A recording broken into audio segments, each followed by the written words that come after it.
जय हिंद। आपकी हमारी करंट अफेयर की क्लास में आप सभी का स्वागत है। और जैसे हम लोग दैनिक रूप से करंट अफेयर के कुछ इंपॉर्टेंट टॉपिक जो है वो करते आ रहे हैं और परीक्षा आपकी नज़दीक है, उसी दिशा में हम आप बढ़ते हुए आज के भी कुछ इंपॉर्टेंट करंट अफेयर के टॉपिक रखे गए हैं और उस करंट अफेयर के टॉपिक को हम लोग जो है डिस्कस करेंगे। उसके इम्पोर्टेंट जो फैक्ट होंगे जो हमारे एग्जामिनेशन के लिए जो है वो इम्पोर्टेंट रखते हैं, उनको हम आप जो है समझेंगे। तो चलिए आ जाइए, क्योंकि आप जानते हैं कि करंट अफेयर बहुत ही इंपॉर्टेंट सेगमेंट है, चाहे वो आपका स्टेट पीसीएस का हो चाहे यूपीएससी का हो। उसी को ध्यान में रखते हुए हमारी करंट अफेयर की क्लास जो है वो जाएगी।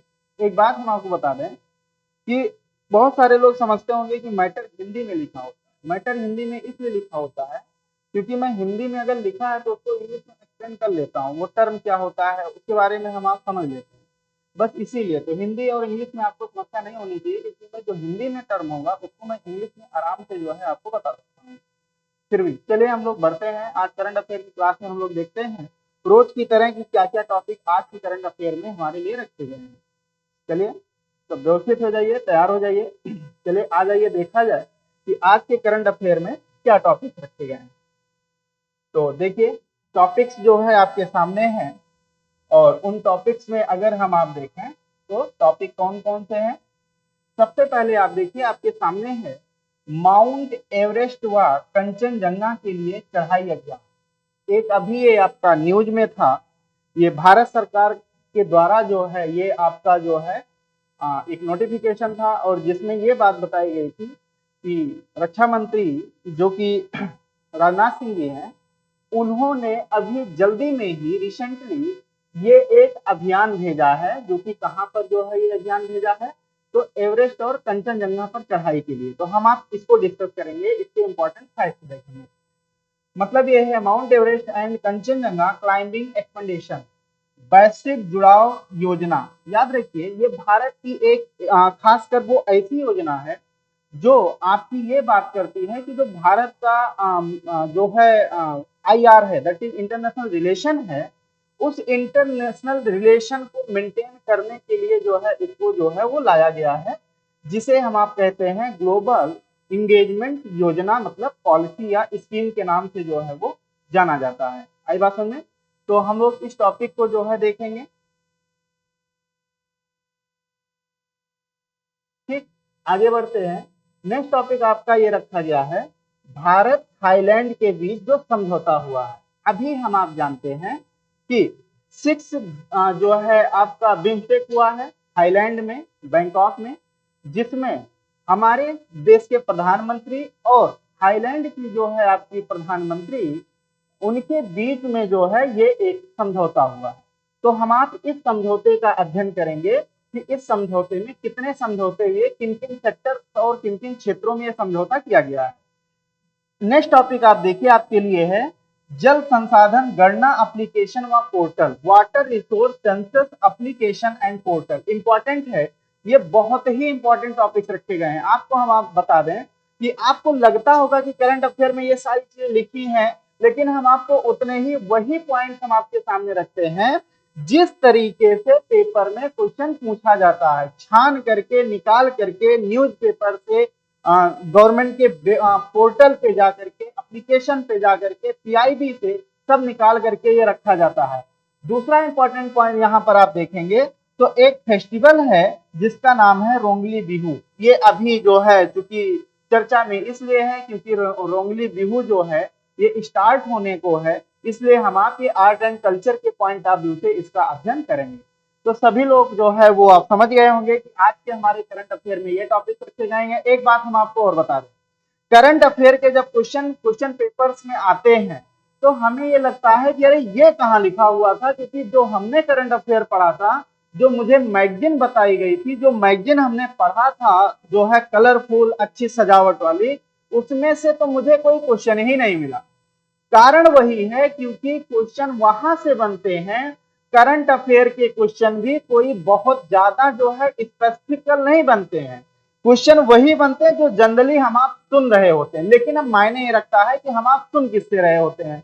तो इसीलिए ये जो टॉपिक्स रखे गए हैं, जब आप किसी बुकलेट में पढ़ोगे तो आपको लगेगा कि इसमें से तो 2-2 3-3 पेजेस लिखे हुए हैं और ये एकदम थ्योरेटिकल लिखा है, जैसे एक विषय एक सब्जेक्ट होता है, क्योंकि आपको शायद पढ़ने की आदत फैक्ट की है, तथ्यों की है, जबकि अगर इसमें तथ्य नहीं मिलेंगे तो हमारे लिए जो है ये थोड़ा सा नीरस लगता है और पढ़ने की इच्छा हमारी नहीं होती। लेकिन वही सफल है जो ऐसे टॉपिक्स को पढ़ने में अपने आप को जो है ढाल लेता है जिसमें तथ्य ना हो, तथ्य के साथ साथ कॉन्सेप्ट भी हो, थ्योरी भी हो, तब वो व्यक्ति जो है करंट अफेयर पे पकड़ बना लेगा। बात आई समझे?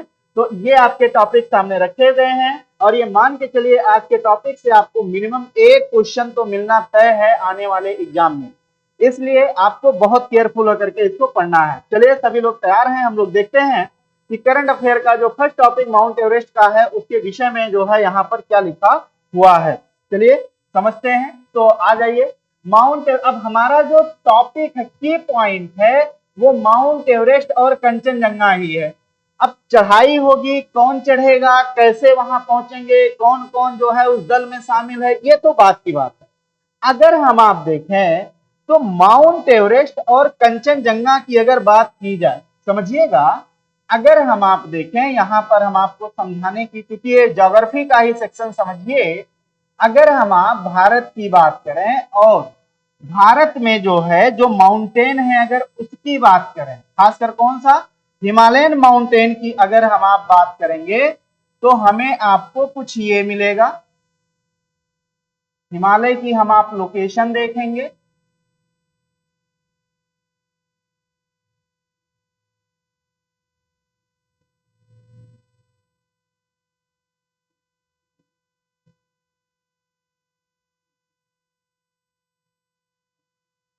चलिए समझा जाता है।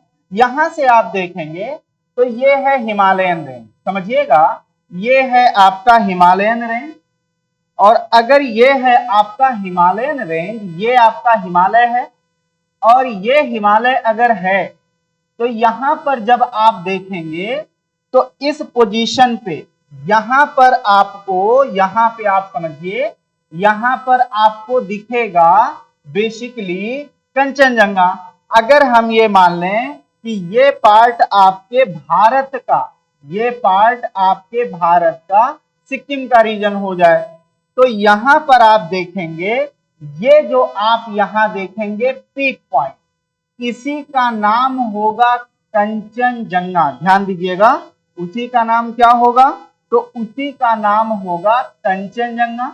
ये, और कंचनजंगा से आगे बढ़ेंगे तो आपको जो है पीक पॉइंट के रूप में जो है आपको जैसे मकालू मिलेगा, मतलब हमें मकालू से मतलब नहीं, मकालू आपको यहाँ पर मिलेगा। ये आपका कौन सा होगा, तो ये आपका मकालू होगा, और यहाँ पर जब आप देखेंगे तो ये आपका एवरेस्ट होगा। क्या होगा, एवरेस्ट होगा। एवरेस्ट की हाइट कितनी है, 8,848.86 मीटर है, 8,848.86 जो है आपकी हाइट है एवरेस्ट की। अगर हम एवरेस्ट पे चढ़ाई की बात करें, क्लाइंबिंग की बात करें, तो एवरेस्ट पर जो क्लाइंबिंग हुई थी, चढ़ाई हुई थी, वो दो लोगों द्वारा जो है सबसे पहले, ध्यान दीजिएगा, बात है 1953 की, 1953 में एवरेस्ट पर चढ़ाई करने वाले दो लोग थे। वो दो लोग कौन थे, आइए हम आपको समझाते हैं।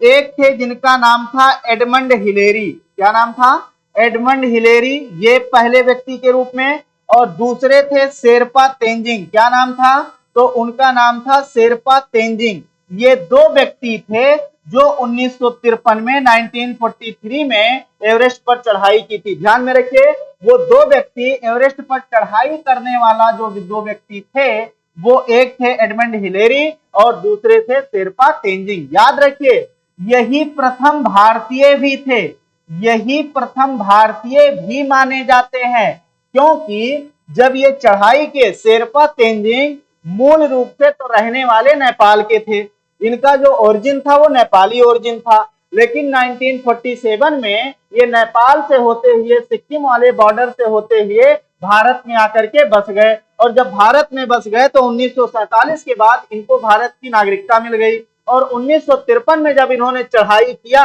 तो इन्हें नेपाल भी कहता है कि ये पहले व्यक्ति थे जो हमारे यहाँ के एवरेस्ट पर चढ़ाई किए थे, और भारत भी कहता है कि ये मेरे यहाँ के थे शेरपा तेंजिंग जो आपके जो है एवरेस्ट पर चढ़ाई किए थे। इसलिए ध्यान में रखिए, जब प्रथम भारतीय की बात की जाएगी तो प्रथम भारतीय आपके शेरपा तेंजिंग थे। एडमंड हिलेरी रहने वाले थे कहाँ के? तो एडमंड हिलेरी रहने वाले थे न्यूजीलैंड के। कहाँ के रहने वाले थे? एडमंड हिलेरी कहाँ के थे? तो एडमंड हिलेरी न्यूजीलैंड के रहने वाले थे, ध्यान में रखना है। एडमंड हिलेरी कहाँ के थे? तो न्यूजीलैंड के थे। तो ये प्रथम व्यक्ति थे जो हिमालय पर चढ़ाई किए थे।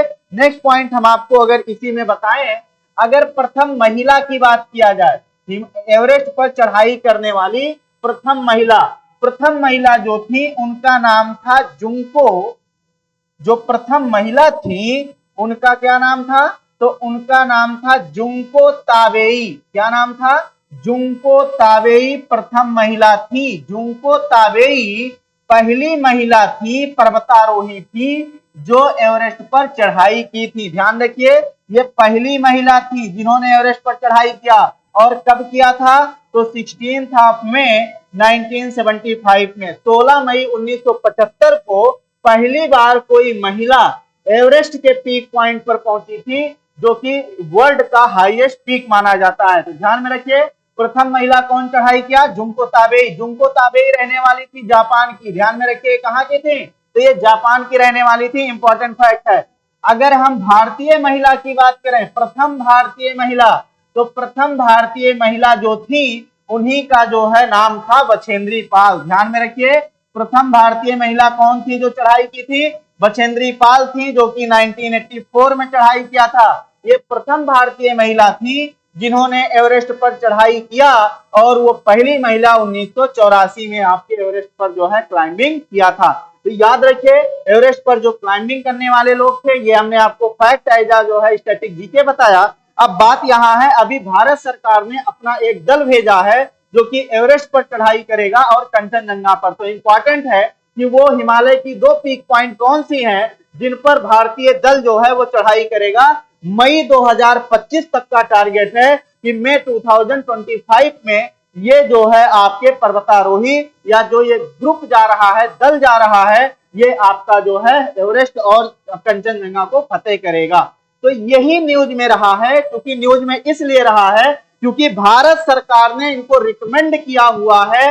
भारत के रक्षा मंत्री राजनाथ सिंह द्वारा इनको झंडी दिखा करके रवाना किया गया है। इसलिए यह फैक्ट आपके लिए बहुत इंपॉर्टेंट होता है। तो हम आप देखते हैं कि इसमें कौन कौन से पॉइंट जो है हमें समझने हैं, इससे रिलेटेड की बातें। आ जाइए, ध्यान दीजिए। इसमें अगर आप देखें तो आपको क्या सामने आ रहा है, क्या क्या पॉइंट हैं। रक्षा मंत्री राजनाथ सिंह, आपको दिख रहा है, रक्षा मंत्री राजनाथ सिंह ने 3 अप्रैल 2025 को नई दिल्ली के साउथ ब्लॉक से माउंट एवरेस्ट व माउंट कंचनजंगा के लिए अभियानों को हरी झंडी दिखाई। हरी झंडी किसने दिखाई? तो याद रखिए, पीसीएस में बार बार एक इंडिविजुअल का नाम दे करके फंसा देता है, क्वेश्चन नहीं हो पाता, क्योंकि उद्घाटन को बहुत पूछा जाता है। उद्घाटन राष्ट्रपति ने किया, उद्घाटन प्राइम मिनिस्टर ने किया, उद्घाटन स्पेसिफिक कोई मिनिस्टर ने किया। तो याद रखिए, इसमें ना प्रधानमंत्री जी हैं और ना इसमें राष्ट्रपति जी हैं। इसमें सीधा सीधा संबंध किसका है? राजनाथ सिंह रक्षा मंत्री साहब का है। तो ध्यान रखिए, इनके द्वारा अभियान को हरी झंडी दिखाई गई। भारतीय सेना का माउंट एवरेस्ट अभियान, जिसमें 34 पर्वतारोही हैं। इंपॉर्टेंट फैक्ट है पेपर में, क्योंकि पेपर में यही फैक्ट डाल देता है और क्वेश्चन जो है वो कंसेप्चुअल बना देता है। शामिल पारंपरिक साउथ पोल रूट का अनुसरण करेंगे। साउथ पोल रूट का मतलब हुआ कि हम दक्षिण की तरफ से जो है चढ़ाई शुरू करेंगे, ना कि हम उत्तर की तरफ से जो है वो चढ़ाई करेंगे। इस अभियान दल का नेतृत्व लेफ्टिनेंट कर्नल मनोज जोशी करेंगे। मनोज जोशी लेफ्टिनेंट कर्नल है भारतीय सेना में, इंपॉर्टेंट है।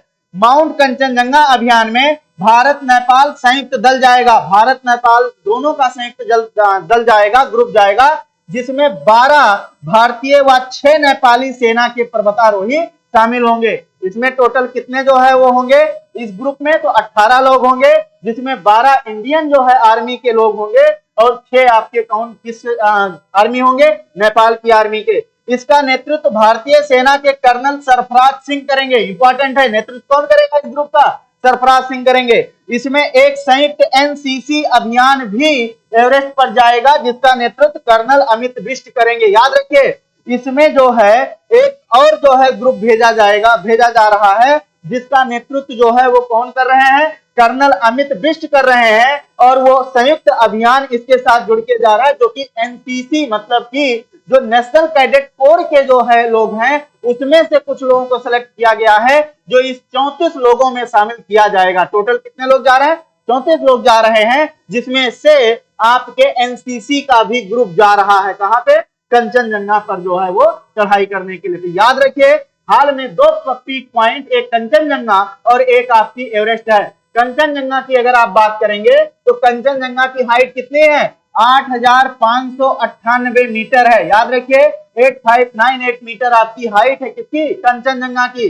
कंचनजंगा की लोकेशन कहां है, तो कंचनजंगा की लोकेशन है इंडिया। इंडिया का कौन सा स्टेट, इंडिया का सिक्किम स्टेट, ध्यान में रखना है सिक्किम। और आपका कौन सा कंट्री, नेपाल। नेपाल और सिक्किम के बॉर्डर पर लोकेटेड है आपका कंचनजंगा। चलिए नेक्स्ट हम लोग देखेंगे।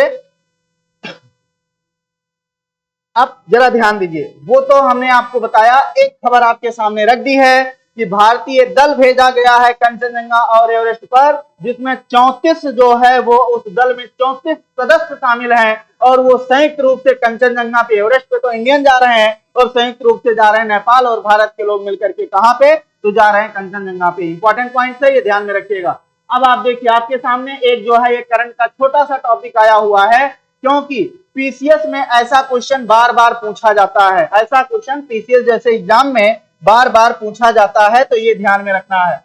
लिखा है चपाता चिली। चपाता चिली, याद रखिए चपाती नहीं है, चपाता चिली मतलब कि चपाता मिर्च, जिसे हम आप क्या कहते हैं, चपाता मिर्च। चपाता मिर्च, जिसे टोमेटो चिली भी कहा जाता है, क्योंकि ये टमाटर जैसा होता है, इसलिए इसे टोमेटो चिली भी कहा जाता है। इसे अभी जीआई टैग दिया गया है। देखिए आपके पॉइंट है, तेलंगाना के वारंगल जिले, इंपॉर्टेंट है, कौन सा जिला है, वारंगल।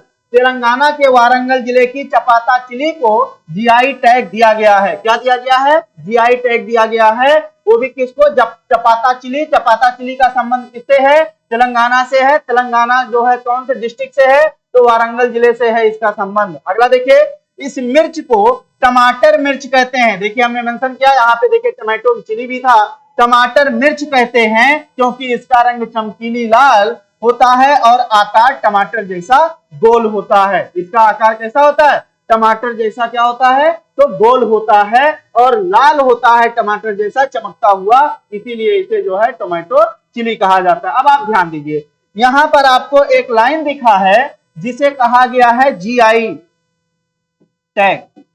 क्या कहा गया है, जीआई टैग। अब जीआई टैग का मतलब होता है जियोग्राफिकल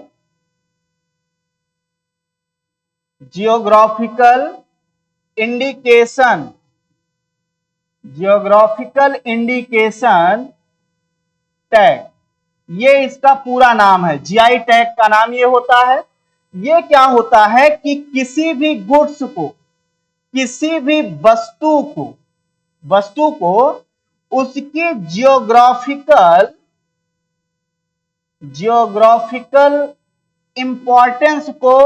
इंपॉर्टेंस एंड आइडेंटिटी को बताता है।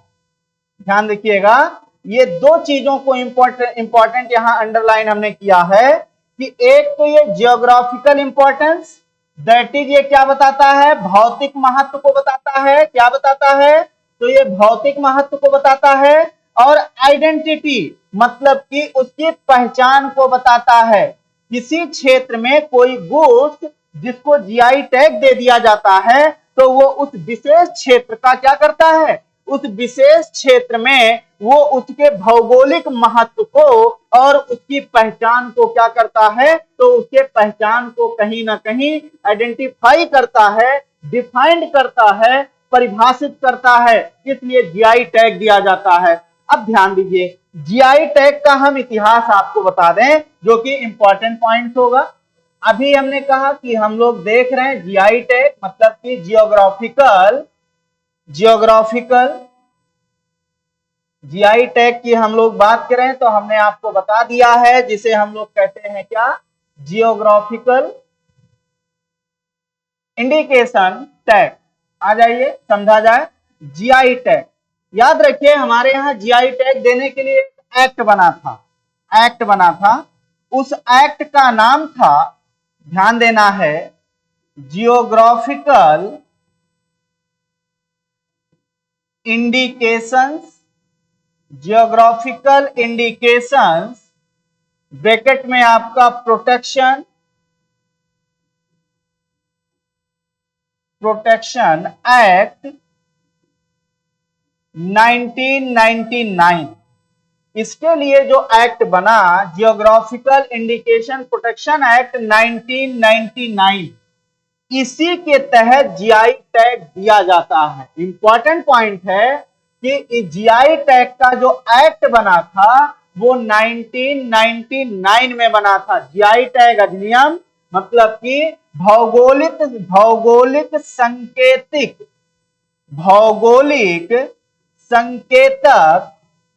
संकेतक संरक्षण अधिनियम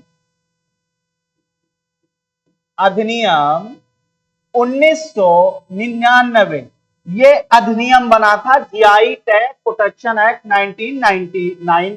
इसी के तहत जीआई टैग दिया जाता है। इंपॉर्टेंट पॉइंट, जो जीआई टैग है ये 10 वर्ष के लिए दिया जाता है। कितने समय के लिए? तो ध्यान में रखिए, ये 10 वर्ष के लिए दिया जाता है। मतलब 10 वर्ष बाद इसे आपको नवीनीकरण कराना पड़ेगा, दैट इज इसे आपको रिन्यू कराना पड़ेगा। फिर से आपको 10 साल बाद उसे जीआई टैग में रजिस्ट्रेशन, मतलब जो इस एक्ट के तहत जो आपका जीआई टैग मिलता है उसमें रजिस्टर्ड कराना पड़ेगा।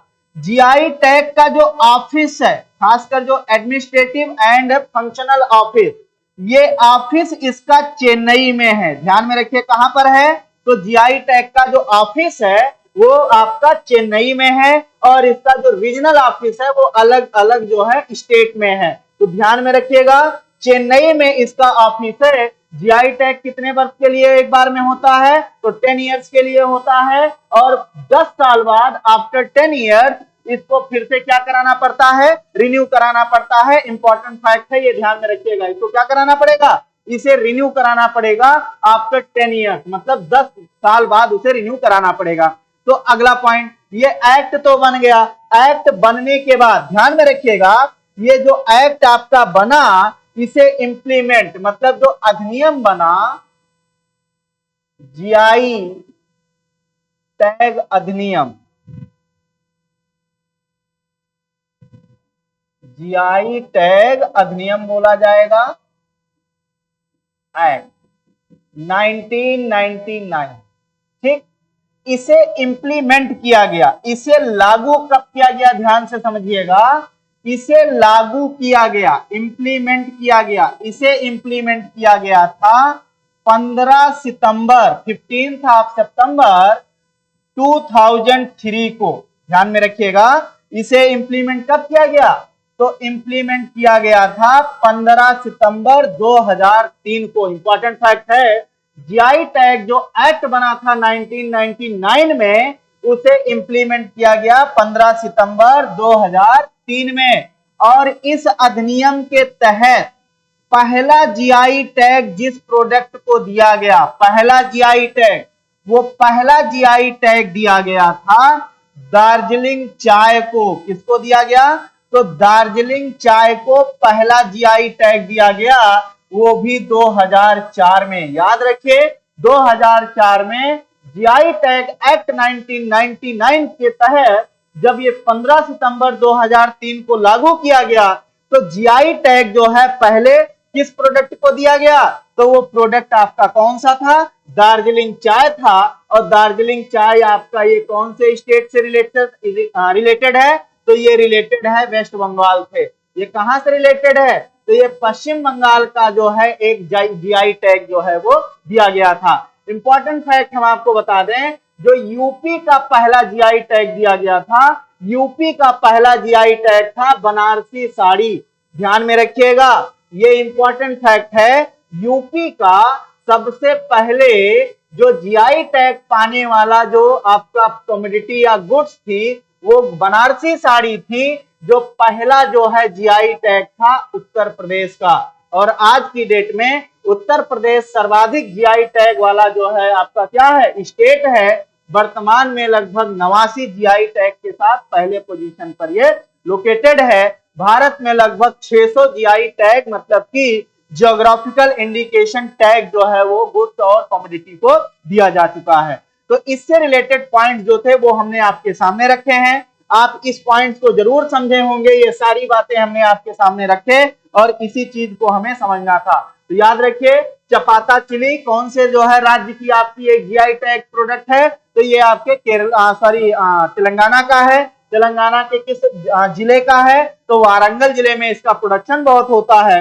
वारंगल जिले को इस चिली के प्रोडक्शन से पहचान मिली है, इसीलिए इसे जीआई टैग जो है वो आपका दिया गया था। तो ये अभी जस्ट आपका न्यूज में था, जस्ट इसको दिया गया है, इसलिए ये आपके लिए इंपॉर्टेंट हो जाता है यहाँ पर जो है, इसीलिए हम लोग इसको डिस्कस किए हैं। चलिए समझ गए होंगे। हम लोग नेक्स्ट टॉपिक पर बढ़ते हैं और देखते हैं हमारा नेक्स्ट टॉपिक आपके लिए क्या है। वैश्विक जुड़ाव योजना, याद रखिए, जिसे कहते हैं global engagement scheme. Global engagement scheme जो है ये भारत सरकार की एक ऐसी स्कीम है जो भारत सरकार विदेशों में अपने संबंधों को मजबूत करने के लिए अलग अलग देशों के साथ अलग अलग तरीके से इनिशिएटिव लेकर के उनके साथ संबंध को मधुर बना रही है, और इसी योजना का नाम है वैश्विक जुड़ाव योजना। दैट इज जिसे हम आप क्या कहते हैं, जिसे हम आप कहते हैं ग्लोबल इंगेजमेंट स्कीम, मतलब कि वैश्विक जुड़ाव योजना। अब जुड़ाव कैसे होगा, इसमें जो फोकस किया गया है जुड़ाव के लिए वो कल्चरली जोड़ने की बात की गई है। हम अपने कल्चर को दूसरे देशों में ले जा करके वहां के लोगों को बताकर, वहां के लोगों को कल्चरली जो है मोटिवेट कर हम अपने जो है कहीं ना कहीं जो हमारी विदेश जो है नीति है, मतलब जो फॉरेन पॉलिसी है, उस फॉरेन पॉलिसी को हम इसके द्वारा भी एक्सेलरेट कर रहे हैं। अभी ये न्यूज में था क्योंकि इसकी बात हुई है पार्लियामेंट में, और पार्लियामेंट में एक सवाल का जवाब जो है संस्कृति मंत्री that is minister of culture, उन्होंने जो है पार्लियामेंट लोकसभा में एक लिखित सवाल का, मतलब कि अनस्टार्ड क्वेश्चन का उन्होंने रिप्लाई किया था, जिसके लिए ये आपके लिए इंपॉर्टेंट हो जाता है। तो इसीलिए मैं आपको इसका सोर्स बता रहा हूं, क्योंकि जो पेपर में क्वेश्चन पूछे जाते हैं वो ऐसे वैसे नहीं पूछे जाते। जो क्वेश्चन जो है ऑफिशियल गवर्नमेंट की जो है आपकी जो है फंक्शन या एक्टिविटी में होता है, क्वेश्चन आपसे वहीं पर पूछा जाता है। समझ रहे होंगे, और इसको पढ़ते हुए आपको खूब मजा आ रहा होगा। तो देखिए वैश्विक जुड़ाव योजना में क्या क्या है। अभी हमने कहा ये किस जो है मिनिस्ट्री का है, तो ये आपका मिनिस्ट्री ऑफ कल्चर का है। किसका है, मिनिस्ट्री ऑफ कल्चर का है। तो जरा ध्यान दीजिए, यह भारत सरकार के संस्कृति मंत्रालय की योजना है। कौन से मंत्रालय को जो है ये योजना है, तो संस्कृति कल्चर, मिनिस्ट्री ऑफ कल्चर का है, ध्यान में रखिएगा। और मिनिस्ट्री ऑफ कल्चर को इसमें कौन जो है लीड कर रहा है, तो लीड करने वाले हैं हमारे गजेंद्र सिंह शेखावत। याद रखिए, इस समय कौन जो है इसको आपका लीड कर रहा है, गजेंद्र सिंह शेखावत। श्रीमान गजेंद्र सिंह शेखावत द्वारा मिनिस्ट्री ऑफ कल्चर को जो है वो क्या किया जा रहा है, लीड किया जा रहा है। कैबिनेट मिनिस्ट्री यही, कैबिनेट मंत्री यही है। यह योजना दुनिया भर में भारत की सांस्कृतिक उपस्थिति, मतलब कल्चरल रिप्रेजेंटेशन, कल्चरल प्रेजेंस, याद रखिए सांस्कृतिक उपस्थिति, कल्चरल प्रेजेंस को बढ़ाने और इसकी वैश्विक छवि, दैट इज ये इसका मतलब है ग्लोबल जो है आपका इंडिकेशन या ग्लोबल जो है पर्सनालिटी को बेहतर बनाने के लिए कार्यान्वित की जा रही है। मतलब इसको क्यों हम जो है लागू किए हैं, जिससे हमारी विश्व में ग्लोबली जो है हमारी जो छवि है, हमारी जो पहचान है, हमारे जो कल्चरल जो हमारे नॉर्म्स एंड वैल्यूज हैं, उन वैल्यूज को हमारे जो है वो महत्व मिले, इंपॉर्टेंस मिले, इसलिए इसको जो है वो लागू की जा रही है। भारतीय सांस्कृतिक संबंध परिषद अंतरराष्ट्रीय स्तर पर भारतीय संस्कृति का प्रसार करती है। दैट इज कि ये आपका जो है इंडियन कल्चरल रिलेशन काउंसिल, इसके द्वारा जो है ये अलग अलग देशों में जा करके अलग अलग जो है वो आपके कार्यक्रम आयोजित करती है, जिसके द्वारा भारत का जो अपना जो है एक कल्चरल जो है कल्चर है, इंडियन कल्चर है, वो इंडियन कल्चर क्या हो रहा है, स्प्रेड हो रहा है। अलग अलग देशों में हमारे कल्चर को लोग फॉलो कर रहे हैं, लोग हमारे कल्चर को देखते हैं और हमारे कल्चर को देख करके हमारे देश में वो आते हैं, जिससे हमारे यहाँ क्या बढ़ता है, तो टूरिज्म बढ़ता है, दैट इज पर्यटन बढ़ता है। और पर्यटन बढ़ने के साथ साथ क्या होता है, एक तो भारत ग्लोबली विश्व में एक पहचान बनाता है, और दूसरा भारत की जो इकोनॉमी है, टूरिज्म बढ़ने से हमारी इकोनॉमिक ग्रोथ भी कहीं ना कहीं जो है वो अच्छी होती है। इंपॉर्टेंट पॉइंट है, योजना के प्रमुख उद्देश्यों में विदेशी राष्ट्रों के साथ सांस्कृतिक संबंधों को मजबूत करना, द्विपक्षीय सांस्कृतिक संपर्कों को बढ़ावा देना, विश्व मंच पर भारत का सांस्कृतिक पहचान को प्रस्तुत करना और अंतर्देशीय पर्यटन को प्रोत्साहित करना है। दैट इज, इसमें हम किसको प्रमोट करते हैं, प्रोत्साहित, दैट इज प्रमोट करते हैं क्या क्या, विदेशी राष्ट्रों मतलब फॉरेन नेशंस के साथ, कंट्रीज के साथ सांस्कृतिक संबंधों मतलब कल्चरल रिलेशन को हम क्या कर रहे हैं, मजबूत कर रहे हैं, मतलब स्ट्रॉन्ग कर रहे हैं। बायलैटरल, द्विपक्षीय, बायलैटरल हमारे जो कल्चरल जो हमारा उनसे संपर्क है, जो हमारा कांटेक्ट है, उसको भी हम कहीं ना कहीं एक्सीलरेट कर रहे हैं, प्रमोट कर रहे हैं, बढ़ावा दे रहे हैं। विश्व मंच पर मतलब ग्लोबल जो आपका एक प्लेटफॉर्म है, ग्लोबल प्लेटफॉर्म, विश्व मंच पर भारत की सांस्कृतिक पहचान मतलब इंडिया की जो कल्चरल आइडेंटिटी है उसे हम क्या करते हैं, सबके सामने रखते हैं, जिससे अंतरदेशीय पर्यटन को प्रोत्साहित करने में हमें जो है वो मदद मिलता है। यही पॉइंट हमने अभी एक्सप्लेन किया है। इंपॉर्टेंट है पेपर के लिए, यूपीएससी के लिए भी, खासकर पीसीएस के लिए भी, क्योंकि पीसीएस का एग्जाम थोड़ा सा आपके पास जो है वो देर में है, इसलिए वो पीसीएस के लिए बहुत इंपॉर्टेंट हो जाता है, और यूपीएससी में भी पूछे जाने की संभावना अब भी जो है वो बनी हुई है। नेक्स्ट हम लोग देखते हैं, भारत द्वारा पहल मतलब इस योजना के लिए सरकार ने क्या क्या पहल किया है। ध्यान दीजिएगा, इसका मतलब यह है कि इस योजना के लिए भारत सरकार कौन कौन सा पहल जो है वो इनिशिएटिव लिया है। तो कौन कौन सा इनिशिएटिव लिया है, जरा ध्यान दिया जाए। इनिशिएटिव, भारत यूनेस्को का सदस्य राष्ट्र है। यस, हम लोग जानते हैं कि भारत जो है ये यूनेस्को का क्या है, सदस्य देश है, हम यूनेस्को के मेंबर हैं। यूनेस्को कब बना था, तो हम आप जानते हैं कि जो यूनेस्को है that is United nation economic जो है आपका साइंटिफिक एंड कल्चरल ऑर्गेनाइजेशन, इसका जो है ये जो सॉरी ये इकोनॉमिक नहीं है, एजुकेशन है, ध्यान रखिएगा, United Nation Education Science and Cultural Organisation. UNESCO जो है ये आपका 1946 में बना था। इसका हेडक्वार्टर कहां पर है, तो हम आप जानते हैं पेरिस में है। भारत यूनेस्को के कई सांस्कृतिक सम्मेलनों का हिस्सा है। यस, हम इसके जो है कई जो है कल्चरल जो आपके कन्वेंशन होते हैं या समिट्स होती हैं उनके हम मेंबर बने हुए हैं। विश्व विरासत सम्मेलन, अमूर्त सांस्कृतिक सुरक्षा संबंधी सम्मेलन, ये आपका जो है इससे रिलेटेड जो है आपके सम्मेलन या कन्वेंशन समिट होते हैं, उसमें भारत जो है शामिल है। यूनेस्को क्रिएटिव सिटी नेटवर्क, हम इसमें भी शामिल है। हमें आपको याद है कि भारत में अभी जो है 2023 में 2 शहरों को यूनेस्को का क्रिएटिव सिटी का जो है वो दिया गया था। क्या वो जो है आपका जो दिया गया था जो है कंसीडर किया गया था। एक आपका कौन सा था, तो एक था ये आपका कोझिकोड। कौन सा था, तो एक शहर है जिसका नाम क्या है, जिसका नाम है कोझिकोड, कोझिकोड। और एक शहर जो है आपका, अगर हम लोग देखें कोझिकोड कहां पर है, तो ये आपका जो है आपका ये केरल में है, ध्यान में रखना है। इसको जो है आपका दिया गया जो है क्रिएटिव सिटी का जो है वो आपका तमगा जो है वो दिया गया था, इंपॉर्टेंट हो जाता है। एक आपका एक शहर कौन सा था, तो एक शहर आपका जो है वो ग्वालियर था, ये आपका एमपी में होता है। ये साहित्य के लिए था और ये संस्कृति के लिए था, कल्चरल जो है चीजों के लिए ये था। ये खासकर संगीत के लिए आप कह सकते हैं कि ये संगीत के लिए था। इंपॉर्टेंट है, ये आपके पेपर के लिए जो है वो पूछा जा सकता है, इंपॉर्टेंट फैक्ट है। मेमोरी ऑफ द वर्ल्ड कार्यक्रम, मेमोरी ऑफ द वर्ल्ड कार्यक्रम ये भी यूनेस्को का एक कार्यक्रम है, और इसमें हमारा अभी एक शहर शामिल किया गया था मेमोरी ऑफ द वर्ल्ड में, और वो शहर था उत्तर प्रदेश का वाराणसी। वाराणसी को मेमोरी ऑफ द वर्ल्ड में जो है वो शामिल किया गया था। तो याद रखिए, ये सारी चीजें जो हम देख रहे हैं ये भारत अपने कल्चर को एक्सप्रेस करने के लिए, भारत अपने संस्कृति को दूसरे देशों में बढ़ावा के लिए, जिससे शांति, विश्व में शांति आवे, पीसफुल जो है माहौल बने और हर देश अपने यहाँ सुख समृद्धि के साथ वो जो है रह सके, इसलिए ये आपका इंपॉर्टेंट फैक्ट हो जाता है। अब देखिए नेक्स्ट आपके साथ टॉपिक आया हुआ है भारत थाईलैंड के बीच समझौता। आप जानते हैं कि अभी प्रधानमंत्री नरेंद्र मोदी 4 और 5 अप्रैल 2025 को वो थाईलैंड के दौरे पर थे।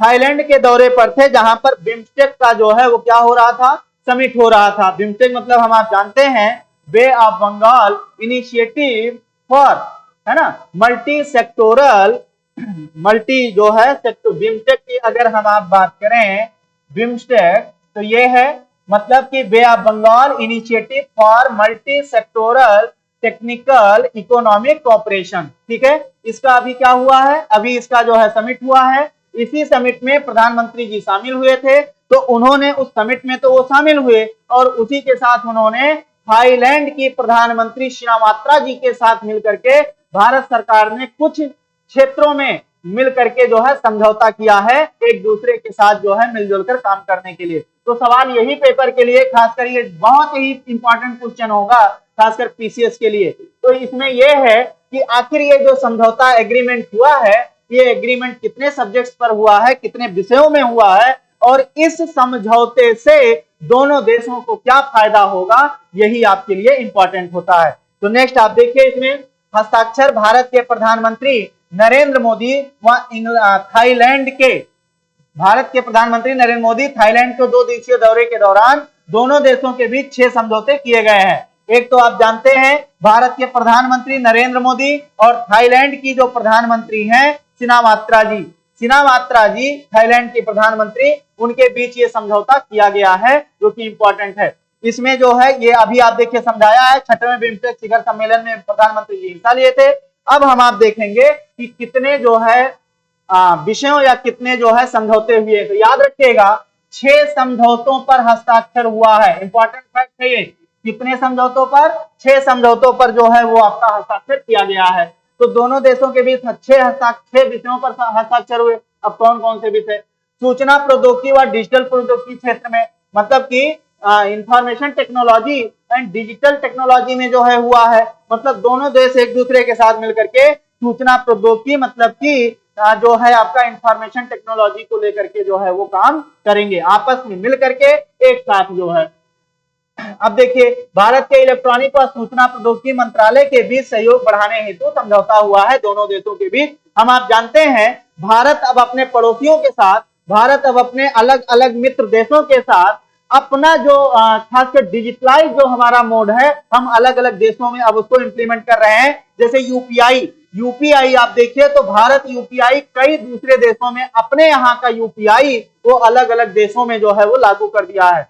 दूसरा इंपॉर्टेंट पॉइंट ये हो जाता है, ध्यान में रखना है, समुद्री विरासत संरक्षण, मतलब जो मैरीटाइम जो हेरिटेज हैं उनको जो है क्या किया जाएगा, संरक्षण पर जो है ये आपकी जो है समझौता हुआ है, एग्रीमेंट हुआ है।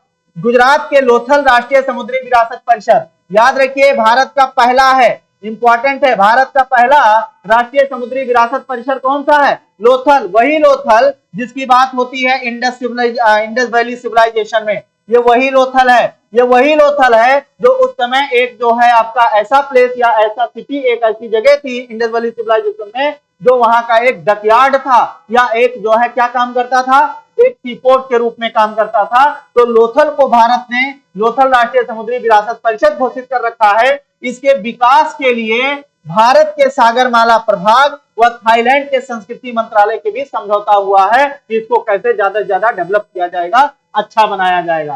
सूक्ष्म लघु एवं मध्यम उद्यम दैट इज माइक्रो, ध्यान दीजिएगा, माइक्रो और स्मॉल एंड मीडियम, ये जो आपका है एमएसएमई, एमएसएमई के बीच में ये आपका समझौता हुआ है। दोनों देश अपने अपने देशों में एमएसएमई को जो है बढ़ावा देंगे, एक दूसरे के प्रोडक्ट को अपने यहाँ कोशिश करेंगे FTA that is free trade agreement के तहत जो है वो एक दूसरे के साथ आयात और निर्यात जो है आसानी से कर सकेंगे। दूसरा पूर्वोत्तर भारत का विकास, क्या होगा कि जो थाईलैंड है वो पूर्वोत्तर भारत, क्योंकि थाईलैंड आप देखिए तो पूरब में है, तो पूर्वोत्तर भारत नॉर्थ ईस्ट इंडिया के जो स्टेट हैं उनके विकास में क्या करेगा, भारत का सहयोग करेगा, कौन, थाईलैंड। हस्तशिल्प व हथकरघा, याद रखिए जो हमारे यहाँ आपका हैंडक्राफ्ट है, हैंडक्राफ्ट जो हमारा जो है बिजनेस है उसमें जो है थाईलैंड और हम मिलकर के कुछ ना कुछ जो है अच्छा करेंगे। भारत की उत्तर पूर्वी हस्तशिल्प एवं हथकरघा विकास निगम और थाईलैंड के क्रिएटिव इकोनॉमी एजेंसी, याद रखिए थाईलैंड का क्रिएटिव इकोनॉमी एजेंसी के बीच सहयोग बढ़ाने के लिए समझौता हुआ है। रणनीतिक साझेदारी की घोषणा, दोनों देशों ने आधिकारिक रूप से रणनीतिक साझेदारी की स्थापना की संयुक्त घोषणा जारी की है। मतलब स्ट्रेटेजिक एग्रीमेंट है, दोनों देश एक दूसरे के जो है वो कहीं ना कहीं सुरक्षा और उनके समृद्धि में क्या करेंगे, उनके प्रॉस्पेरस में क्या करेंगे, एक दूसरे का सहयोग करेंगे। इसलिए ये आपका इंपॉर्टेंट हो जाता है। ये भी पॉइंट याद रखिए, ये 6 आपके समझौता हुआ है किसके बीच, तो भारत और थाईलैंड के बीच बिम्स्टेक के दौरान प्रधानमंत्री नरेंद्र मोदी और वहां की प्रधानमंत्री सिनावात्रा के बीच में समझौता किया गया। इंपॉर्टेंट है ये हमारे लिए जो है मेंस के लिए भी और प्रीलिम्स के लिए भी। अब देखिए कुछ फैक्ट आपके लिए यहां पर रखे गए हैं कि थाईलैंड और भारत का संबंध कैसा रहा है, एक दूसरे से कैसे जुड़े हुए हैं।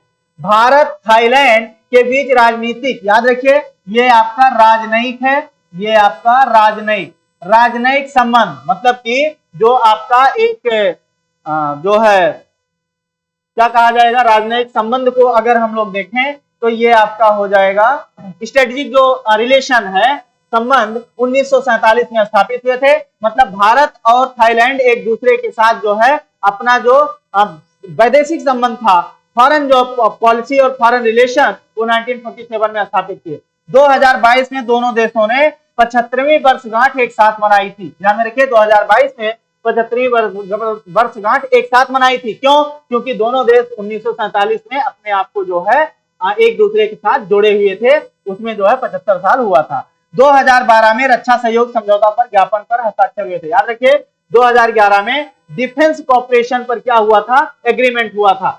2023-24 में भारत थाईलैंड का द्विपक्षीय व्यापार लगभग 14.94 अरब डॉलर हो गया। याद रखना है 2024 में भारत थाईलैंड का 11वां सबसे बड़ा व्यापारिक भागीदार रहा। इंपॉर्टेंट है, जो ट्रेड जो पार्टिसिपेंट है उसमें जो है आपका जो भारत था वो थाईलैंड का 11वां सबसे बड़ा जो है ट्रेडिंग करने वाला देश या ट्रेडिंग करने वाला जो है वो कंट्री था। स्वामी विवेकानंद सांस्कृतिक केंद्र कहां बनाया गया है, ये आपका बैंकॉक में 2009 में बना था। भारत थाईलैंड सांस्कृतिक आदान प्रदान कार्यक्रम 2022 से 2027 के लिए इसको जो है साइन किया गया है, लॉन्च किया गया है। इंपॉर्टेंट पॉइंट यहां से बनता है। ये सारी चीजें ये बता रही हैं कि आखिर भारत और थाईलैंड एक दूसरे के साथ कैसे जुड़े हुए हैं, ये आपके लिए इंपॉर्टेंट हो जाता है।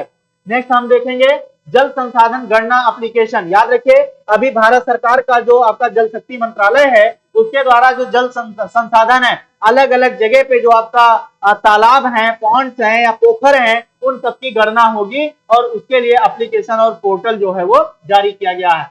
3 अप्रैल 2025 को जल शक्ति मंत्री सीआर पाटिल ने दिल्ली में लॉन्च किया है। इंपॉर्टेंट पॉइंट है, यह 100% 100% केंद्र प्रायोजित, दैट इज ए सेंटर जो है जो है वो आपकी पॉलिसी है। इसका स्पॉन्सर कौन है, तो वो सेंट्रल गवर्नमेंट है, जिसे कृषि वर्ष 2023-24 को संदर्भित किया गया है। 2023-24 के दौरान जो डाटा है उन्हीं को जो है यहाँ एनालिसिस किया जाएगा। इसमें शामिल कौन कौन से जो है कंपोनेंट है, नंबर 1 7वीं लघु सिंचाई, मतलब कि जो स्मॉल इरिगेशन है। जल निकायों की दूसरी जनगणना होगी, स्प्रिंग सिंचाई की पहली जनगणना होगी। इसका उद्देश्य जल उपयोग दक्षता, दैट इज इफिशियंसी, जल बजट आदि सहित प्रभावी योजना और नीति निर्माण के लिए सिंचाई में एक व्यापक और विश्वसनीय डेटाबेस का निर्माण करना है। इसमें डाटा बनाया जाएगा जिससे पॉलिसी बनाने में आसानी हो, इरिगेशन को लेकर के, और उन सबको जो है इफेक्टिव जो है वो बनाया जा सके। अब इसकी जो है फीचर क्या है, याद रखिए ये बात हम लोग क्या करेंगे, फीचर की बात करेंगे। कागज रहित एवं संपूर्ण डिजिटल समाधान। इसमें क्या होगा कि पेपरलेस और टोटल जो डिजिटल जो है चीजें हो जाएंगी, जिससे लोगों को रेमेडी मिलेगी, जिससे समाधान होगा। डेटा संग्रह के लिए मोबाइल एप्लीकेशन यूज किया जाएगा। सभी योजनाओं के अक्षांश, देशांतर, दैट इज लैटिट्यूड, लॉन्गिट्यूड और उनके आकारों की रिकॉर्डिंग की जाएगी।